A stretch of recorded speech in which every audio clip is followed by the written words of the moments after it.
But just, you know, kind of making this a bit more difficult than it most definitively should be, but alas. Behind the frigid curtain of water is an alcove that was flecked with ice. In the middle you see a rough stone pedestal, also glazed with ice from the falls. A cruciform hilt and a tapered blade protrude from the pedestal. Judging from the size of the hilt and the apparent length of the blade, you infer that it is an estoc. Examining the area. The alcove and the stone pedestal are little more than dilapidated ruins. Ice pries cracks in the stone and coats the slick floor. The estoc, what little of it you can see, appears to be in better condition. It seems odd that anyone would leave it here. However, as you get close to it, you hear what sound like the screams and shouts of tormented souls. Perception 14. Move to pull the weapon from the stone. Grab the weapon and pull it out. Cross under the falls, gasping as the water douses you. Your breath echo in the small chamber. As you approach the pedestal, you see the reflection of falling water running along the blade. You grip the hilt. The hate, fear, and violence of a dozen mad, gibbering voices fills your mind. You shudder through a wave of mental pain, struggling to hold the voices back. Grunts and cries of agony ring through the tiny space. We keep holding on. You maintain a tight grip on the sword, your arms shaking with effort. Eventually, you'll gain a measure of focus despite the clamoring voices. Yet just as your breathing steadies and the cacophony subsides, something pulls your arms forward. It suddenly feels as if you're holding a heavy and painful burden. You could probably pull the estoc free, but it will be taxing without careful effort.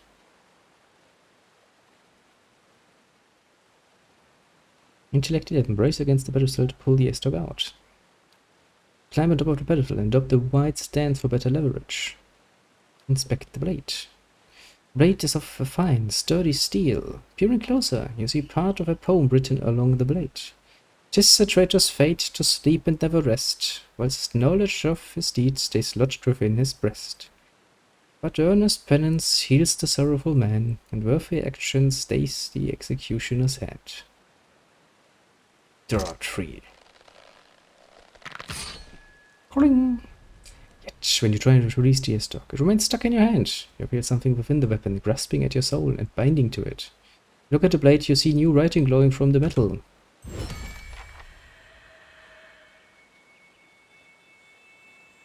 The estoc has a smooth, sturdy blade that tapers a needle-sharp point. The groans of a dozen tortured souls ring from the metal, binding the weapon to the hand of its wielder for so long as the curse persists. A few verses are etched along the blade. This traitor's fate, this is the one we read. A new verse appeared when the blade was drawn from its fertile reeds. Seek the burning agent made of copper, or stone. Awaken first your essence so that you may atone.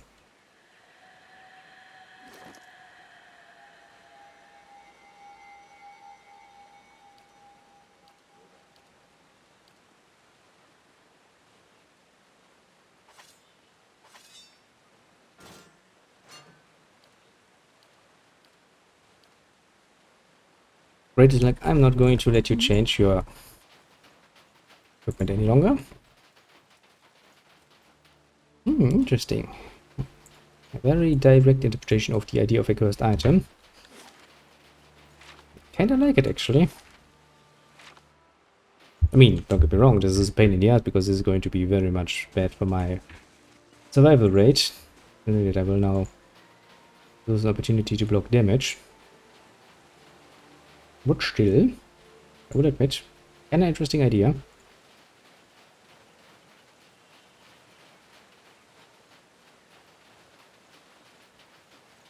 The whole concept of cursed weapons. I like it. But now I will also have to look for something to get rid of that pretty fast. Which is going to be interesting because I have no idea how to actually get this done.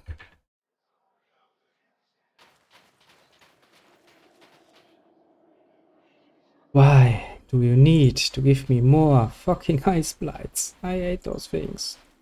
They are bane of my existence at this point.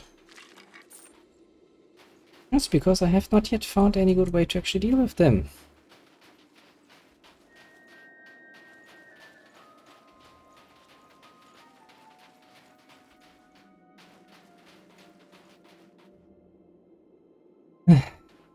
This is gonna be a pain. Whoa, for fuck's sake. I was not prepared for that. Its red eyes are clouded like dirty eyes, and its sides heave with labored breath. Frosty plumes jet between its teeth. Leave. Now. The only sound the ring makes is a hoarse growl, but you hear it as clearly as if it was spoken language. The beast bares its teeth. Perception 13, you look ill. I can still peel the flesh from your bones. Yes, I'm very sure you could. You could try. Coughs. Sputtering the eyes with crimson droplets, you see something firmer shaped stuck between its teeth. Barely staying on your feet. I think you're too weak to fight me. Careful. I killed the last wanderer I found in these parts. Did you eat Jigareva, the young man by the road? Was that the rodent's name? I only know that he tasted mealy and lean.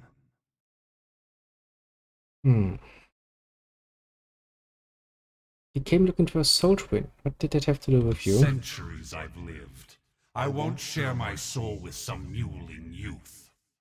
Wait, you're a soul twin. Then why the fuck did you kill While him? he lived, his suffering became mine. And as he drew closer, his weakness infected my essence. I can never be strong while a soul twin of mine lives. I always felt that if I had a soul twin, you'd be good friends. Not consider the advantages of being able to pummel them. I take it you've been through this before. Since I was a worm, sudden fits of agony and terror would paralyze me. I was a prisoner to experiences that weren't mine. Eventually, I noticed something similar in my fellow hatchlings. I felt their cries and shrieks become mine as they nipped and flew at one another. How did you become linked with your sibling? That doesn't seem I normal. don't waste my time with the mysteries of souls, what sunders them and how the turning of the wheel apportions them. What matters is power, survival. That's a very, very easy way of looking at I it. killed as many of the other hatchlings as I could. I felt their pain, but I also felt parts of their souls become mine. I slaughtered and devoured, and the scent of blood drove my siblings into a frenzy. Our nest became a maelstrom of chaos as we fought, dying and feeding You together. kinda brought this upon them themselves then, eh? At last, only a handful of us were left. We were sickened by all we'd consumed and suffered. What happened to the hatchlings that I survived? eventually hunted down some of my missing siblings. Others returned to me in other skins and other lives, as that boy did.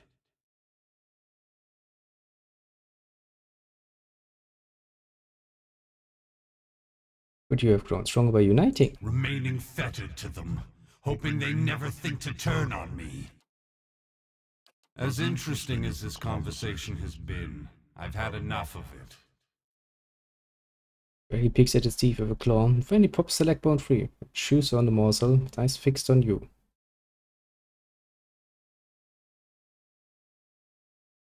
Well, let's try him then. We are probably going to have to load. I can proceed is not going all that well.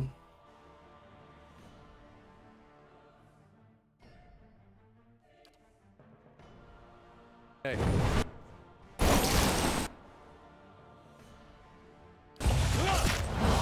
Why did I knew that the dragon would do some fucking breath attack that does some horrible amount of damage to us?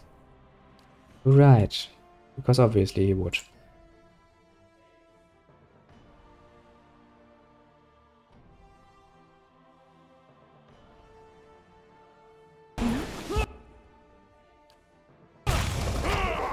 And he gets ghost reinforcements. That's not going to work well, to put it very mildly.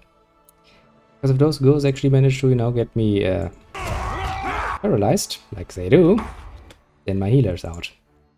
Yet the fact that my most party is fucking close quarters is the definition of a problem. Very easy to understand problem, actually, when you think about it.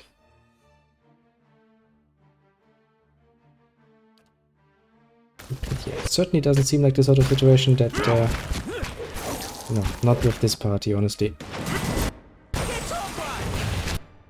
I will definitely need my normal party for this. If I were to fight it, that is. I guess we can come back later and deal with him then. That seems a lot more reasonable. But right now, no. No. I'm not nearly arrogant enough to believe that I can do this in a reasonable and timely fashion. And, well, I really don't have much of a problem with the idea of sitting here and, you know, playing around with different strategies for an hour or so. Or getting increasingly more frustrated, but still something I would be willing to do if I actually had the time. Which, for the moment, I, funnily enough, don't have.